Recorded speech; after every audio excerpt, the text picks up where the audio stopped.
ሰላም እንዴት ናችሁ? ይኸውላችሁ ቱሉ ዲምቱና ዓለም ባንክ አቃቂና ቃሊቲ አካባቢ ላላችሁ ይሄ ሁሉ ለእናንተ ነው የተዘጋጀው።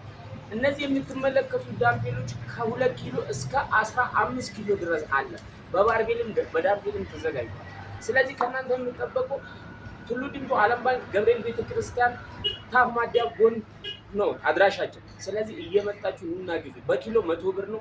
እነዚህ ሁሉ የምትመለከቱት ለእናንተ ነው። በዚህ ተጨማሪ የፈለጋችሁት የስፖርት እቃዎች አሉ። እዚህ ጋር ኦሪጂናል የአርሰናል እና የዩናይትድ ማሊያዎች አሉ። ሌላ ቁምጣ፣ ቲሸርት ለጂም የሚሆናችሁ ማንኛውም ጂም ባግም የፈለጋችሁት ነገር አለ። ስለዚህ ኑና ግዙ። ያው በጣም የምሬን ነው የምላችሁ። ምቾቱ በጣም ገራሚ ነው። ለቤታችሁ ክረምት በዚህ ፈታ በሉ። እንዳይደብራችሁ። ጤና ለስፖርት ለጤና ነው። ይመቻችሁ። ስልኬ ባውላ ያለ ደውሉልኝ። ይሄንን ቻናል ሰብስክራይብ፣ ሼር ማድረግ አትርሱ። ፎሎ እና ኮፒ ሊንክ ማድረግ ግዴታ ነው። ቴንክ